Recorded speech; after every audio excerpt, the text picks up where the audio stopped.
Hello दोस्तों, पढ़ाकू अड्डा YouTube channel पर आप सबका स्वागत है। आज हम बौद्ध धर्म के बारे में कुछ जानकारी प्राप्त करेंगे। इसमें मेन हम गौतम बुद्ध के बारे में आज उनकी जीवनी देखेंगे और इसके नेक्स्ट वीडियो में हम बौद्ध धर्म से रिलेटेड कुछ चीज़ें पढ़ेंगे जो परीक्षा में पूछी जाती हैं। देखिए पहले क्या दिया हुआ है। गौतम बुद्ध का जन्म कपिलवस्तु के निकट लुम्बिनी में 563 ईसा पूर्व में हुआ। देखिए इनका जन्म कपिलवस्तु में हुआ तो कपिलवस्तु उत्तर प्रदेश के सिद्धार्थ नगर जिले में पड़ता है, लेकिन लुम्बिनी जो जगह है वो वर्तमान में नेपाल में स्थित है। 563 ईसा पूर्व में हुआ अर्थात आज 2021 चल रहा है, यानी कि 2021 में जब आप 563 जोड़ेंगे उतने समय पहले यह पैदा हुए थे। आइए देखते हैं नेक्स्ट। उनके पिता सुद्धोदन शाक्य गण के प्रधान थे। देखिए सुद्धोदन जो थे शाक्य गण के प्रधान का अर्थ यह है कि 16 महाजनपद जब थे तो कौशल जो महाजनपद था उसके अंतर्गत एक स्थान आता था कपिलवस्तु क्षेत्र, वहाँ पे शाक्य गण के प्रधान थे, यानी मुखिया कह सकते हैं आप। उनकी माता का नाम महामाया था। यह कोलीय गणराज्य की कन्या थी। इनकी माता का नाम महामाया था, इसीलिए देखिए जो बौद्ध धर्म वाले लोग होते हैं वो महामाया से रिलेटेड नाम बहुत रखते हैं। कोलीय गणराज्य का मतलब ये है कि जैसे सुद्धोधन या महात्मा बुद्ध यह शाक्य गणराज्य की थी तो इनकी माता दूसरे गणराज्य से थी। नेक्स्ट देखते हैं। इनके जन्म के कुछ ही दिन बाद माता का देहांत हो गया। कुछ ही दिन बाद का अर्थ है कि 7वें दिन देहांत हो गया था। अतः इनका लालन पालन इनकी मौसी प्रजापति गौतमी ने किया। प्रजापति गौतमी, इसी गौतमी नाम की वजह से इनका बाद में नाम गौतम पड़ेगा। अभी शुरुआत में गौतम बुद्ध का नाम सिद्धार्थ होता है, बचपन में इनका नाम क्या होता है? सिद्धार्थ। 16 वर्ष की आयु में इनका विवाह शाक्य कुल की कन्या यशोधरा से हुआ। बौद्ध ग्रंथों में यशोधरा के अन्य नाम गोपा, बिंबा, भदकच्छना आदि मिलते हैं। यह सब पूछे गए क्वेश्चंस हैं, तो इनको जरा ध्यान दीजिएगा आप लोग। इनके पुत्र का नाम राहुल था। ठीक है। बुद्ध के जीवन में 4 दृश्यों का अत्यधिक प्रभाव पड़ा।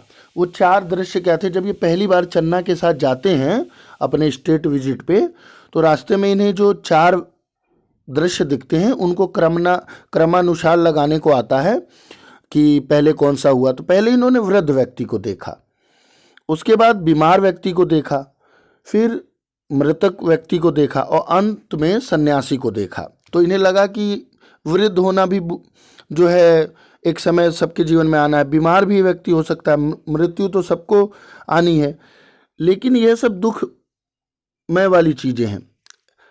और लेकिन सन्यासी जो है वह अंततः खुश है, उसे दुख बीमारी इन सारी चीज़ों की कोई चिंता नहीं है। सामान्य आदमी मृत्यु को लेकर कितना भय में रहता है कि हम मर जाएंगे, यह बीमार पड़ा रहता है तो भी दुखी होता है कि हम मर जाएंगे, लेकिन सन्यासी इन चीज़ों से विमुक्त होता है। हालांकि आजकल के सन्यासी ऐसे नहीं हैं। सिद्धार्थ ने अपनी पत्नी व बच्चे को सोते हुए छोड़कर गृह त्याग दिया। जब इन्हें क्षोभ होने लगा कि संसार दुखों से भरा हुआ है तो ये बहुत परेशान थे। एक रात्रि ऐसा हुआ कि इनकी पत्नी और बच्चे सो रहे थे और ये उन्हें सोता हुआ छोड़ के चले गए। इसी पर मैथिली शरण गुप्त ने एक यशोधरा नाम की कविता लिखी है, तो वो पढ़ने लायक है, आप लोग पढ़ सकते हैं उसे।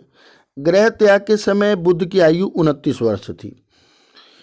ठीक है, खरा जवान लड़का घर छोड़ के जा रहा है भाई। आगे देखते हैं। बौद्ध ग्रंथों में गृह त्याग की घटना को महाभिनिष्क्रमण कहा गया। यह देखिए यह क्वेश्चन बारंबार पूछता है कि जब उन्होंने घर छोड़ा तो बौद्ध ग्रंथ में या बौद्ध धर्म में इस बात को क्या कहा जाता है? ज्ञान प्राप्त हुआ तो क्या कहा जाता है? ठीक है, ज्ञान दिया, उन्होंने पहली बार उपदेश दिया तो क्या कहा जाता है? वो मृत्यु को प्राप्त हुए तो क्या कहलाता है इस घटना को? तो ये सब जानने वाली चीज़ें हैं, ध्यान दीजिएगा। बौद्ध ग्रंथों में गृह त्याग की घटना को महाभिनिष्क्रमण कहा गया।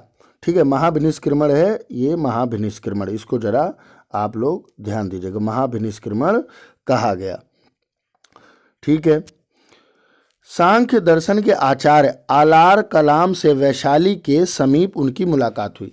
देखिए जितने दर्शन हैं उसमें एक दर्शन है आपका सांख्य दर्शन, इसके एक आचार्य थे आलार कलाम। तो वैशाली जो बिहार में एक जगह पड़ती है, वहाँ पे इनकी आलार कलाम से मुलाकात हुई और यह इनके प्रथम गुरु थे। ठीक है, इसके बाद राजगृह के समीप निवास करने वाले रुद्रक रामपुत्र नाम के दूसरे धर्माचार्य के पास पहुँचे। तो ये दो गुरुओं के बारे में इनके पूछा जाता है। हालांकि ये जब ये सत्य की खोज कर रहे थे तो इनको तमाम लोग मिले जिन्होंने इन्हें शिक्षा दी, जानकारी दी, लेकिन इन दोनों के नाम परीक्षा में पूछे जाते हैं। नेक्स्ट देखते हैं, इसके पश्चात सिद्धार्थ उरुवेला, जो पहले जगह उरुवेला थी अब तो बोधगया कहते हैं उसे, वहाँ पे पहुँचे।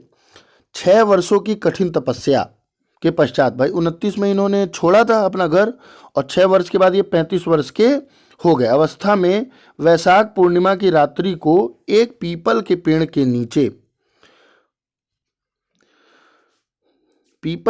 के नीचे सिद्धार्थ को ज्ञान प्राप्त हुआ। यह भी पूछा जाता है कि वृक्ष कौन था जिसके नीचे इन्हें ज्ञान प्राप्त हुआ। और वृक्ष तो पीपल का था, लेकिन बगल में निरंजना नदी बह रही थी जिसे फल्गु भी कहा जाता है। ज्ञान प्राप्ति के बाद वह बुद्ध कहलाए। देखिए बुद्ध कहलाए यानी उन्हें बोध प्राप्त हो गया, ज्ञान प्राप्त हो गया। और आप यहाँ ध्यान देंगे कि बुद्ध कहलाए, लेकिन अगर आपको ज्ञान नहीं है तो आप बुद्धू कहलाएंगे। तो ये वीडियो देखिए और इसमें से ज्ञानवर्धक चीज़ें प्राप्त करिए, परीक्षा में सफल होइए, नहीं तो आप बुद्ध नहीं बुद्धू कहलाएंगे। जय श्री राम।